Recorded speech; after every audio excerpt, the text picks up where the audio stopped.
Hey, fishy people. If you're like me and your local fish store, it's a bit of a haul, or you're already buying stuff online anyway, then stick around and find out the mistakes you should avoid when buying fish online. While buying fish online is such a convenience and offers such a large variety of fish that we might not see in our regular stores, skipping your research. It is very tempting to get carried away when you're buying something online and just all this excitement, especially when purchasing a new fish, especially if you're a crazy fish keeper that loves your fish a lot. But I'm sure you've heard it 1,000 times. Research is key. So before you make any purchase, research the specific species thoroughly, consider their habitat, tank requirements, compatibilities, other fish, and any special needs they might have, because every fish is a little quirky depending on what you get. This will prevent, hopefully, some impulse buying, which will in the end save you a little money.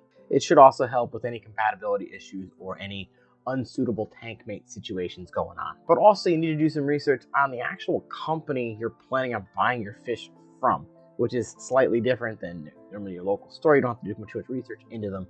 Online, it's very key that you have to research the store and the fish you're planning on buying. And make sure you stick around, because I'll give you a list of companies that I have ordered from multiple times that have wonderful customer service, that have worked with me if anything has happened, and have really good DOA policies. The second common mistake for buying anything online really is not reading reviews and ignoring seller reputation, especially on eBay. So when you're buying fish online, it's crucial to choose a reputable seller. Check those reviews, read the feedback from other buyers. Look for sellers with positive reviews and good customer service, and a reputation of delivering a healthy fish when you get them. Avoid sellers with histories of shipping issues, poor packaging, especially fish. You don't want those packaged poorly and get in a wet, soggy box. And any unhealthy fish. For online fish stores, I would suggest going to their Facebook pages and reading through reviews on there to see what people have said. If you choose a buyer that also happens to use eBay, make sure you go over to read their most recent reviews. Usually switch that to the last 6 months.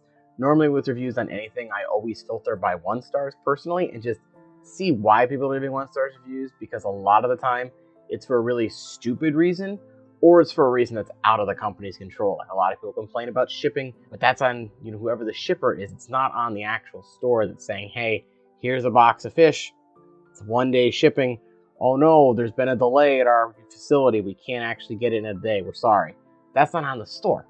That's on whoever postal company they happen to use. So just read those reviews and make sure. Also, for those of you who are looking to buy fish on eBay, because it might be the only place you can find a certain thing you're looking for, I do have a whole guide on eBay fish buying, so I'll link that at the end of the video if you want to check it out. Now, this next mistake for me is a huge red flag, and that's when it comes to shipping policies, and you need to pay close attention to those. Shipping live fish especially is very delicate.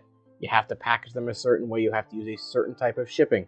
Really anything over a 3-day shipping, depending on the fish, don't go with the store. You're going to want to look for people that do only next day or 1 to 2 day most of the time. You're going to want to ensure the store is using proper packaging and a reliable shipping method that maintains the water temperature and provides enough adequate oxygen when they're shipping. Check for any guarantees policies or policies regarding fish health upon arrival. If you're looking for a store that says they don't offer some type of dead on arrival or DOA policy, turn around, don't look back. Don't do business with them. Not having this type of policy is a major red flag for me, because if you're not willing to say, we'll refund the fish or replace the fish if it arrives dead, why do I want to do business with you? That just shows me you're in it for the money and don't actually care about the fish. Also, stay away from companies that might have a slightly weaker policy. Like some places will say you have 1 hour upon arrival, or we'll give you a store credit. Personally, I like ones that have at least a 4-hour policy for DOAs, and it'll actually give you a refund if the fish dies. And I'll recommend you those stores at the end that have always worked with me if I've had any issues. The next common place for all fish buying is still important. It's overlooking quarantine procedures. Now, I'm guilty of this. I'm sure most of us are. We get a fish, we just want to throw it in our tank. We don't want to deal with quarantine.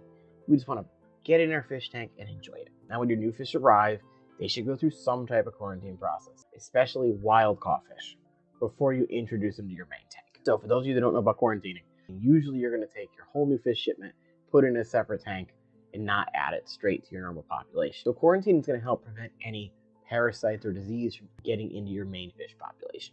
Having a separate quarantine tank allows for proper quarantine procedures, because you can observe those fish with no craziness going on. Now, this normally means keeping the fish separate for a couple of weeks, or if you're starting a fresh tank from scratch, you can just quarantine them that way. And then if you notice anything, treating them with medications only if you have to.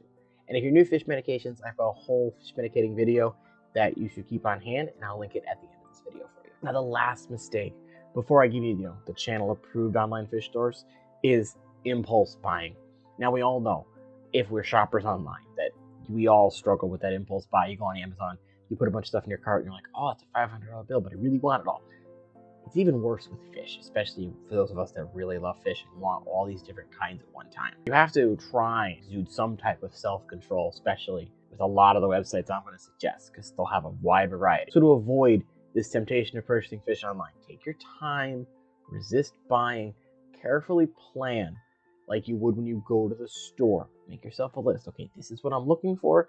This is specifically what I want. Look at your tank's capacity. Look at the compatibility and the needs of your existing fish. You don't want to get things that are going to ruin the harmonious nature and the healthiness of the ecosystem you already have. Buying fish online can be a fantastic way to expand your aquatic collection, but it requires attention to detail and careful consideration. By avoiding these 5 common mistakes, doing your research, ignoring reviews, shipping policies, quarantining, and impulse buying, should ensure a much more successful and smooth transition to your online experience. And if you stuck around this long, I'm going to give you my list of online stores that I have purchased from multiple times, not had a bad experience, and on the off chance some fish came in dead or it died within me having it for a day, their DOA policies covered me, or they worked with me after a nice little chat. First up on this list, for all you betta fish lovers and those of you that want some easy plants, I'm going to highly recommend fishkeeping.com. Now, this is John and Lisa from Katie Tropical Store. They have a real passion for keeping the hobby simple,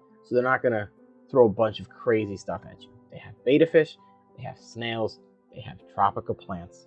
All 3 things are extremely easy. They have beautiful betta fish. They are kept really well to the point where they're probably spoiled as far as fish go. Second store I'm going to recommend is one of my personal favorites for buying things online other than betta fish, and that's going to be the Wet Spot Tropical Fish, which is located in Portland, Oregon. Now, this store has a extremely wide variety of fish, more than I've ever seen on an online store before. They also have a brick and mortar attached if you feel like going out there and checking it out. They have wonderful customer service. DOA policy is really good. It's a 4-hour policy, so if anything shows up DOA within 4 hours, you snap them a picture, you say, hey, the fish died, blah, blah, here's a picture of the bag, and they'll work with you.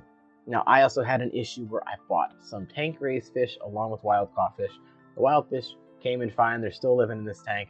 I had some tank-raised lemon tetras come in, and they didn't look too hot. And then I woke up the next day, and they were all dead. So within 24 hours, they had perished. I sent them an email. I said, hey, just so you know, I got my first order from you. These guys came in. They did okay, but then they died overnight. I had also placed a second order with them at that point because I loved what came in the first one. And they worked with me, and they were like, okay, what are your tank parameters? And I gave them everything, and they're like, you know what? We'll give you a credit because it's nothing on your end. It could just be some wacky craziness going on. So that's why I recommend them. They have a great variety and their customer service is top-notch for online.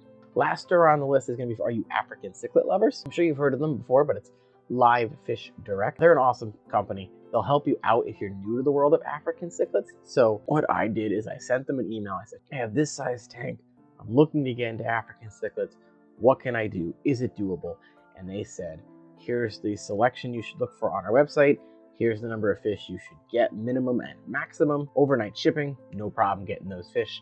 They're still alive and well, and it's been over 3 years now. Now, of course, there's other online stores that are just as good, but these are the 3 I've placed the most orders with. So for those of you looking for more information on online buying or quarantining fish, I'll give you these 2 videos to check out. One's a guide on eBay fish buying, and one is a guide on fish medicines you keep on hand. I hope you found this guide helpful. If you did, make sure to give it a thumbs up. Hit subscribe if you want more valuable tips and information on fish keeping. And please feel free to share your experiences and any other tips in those comments. And until next time, happy fish keeping.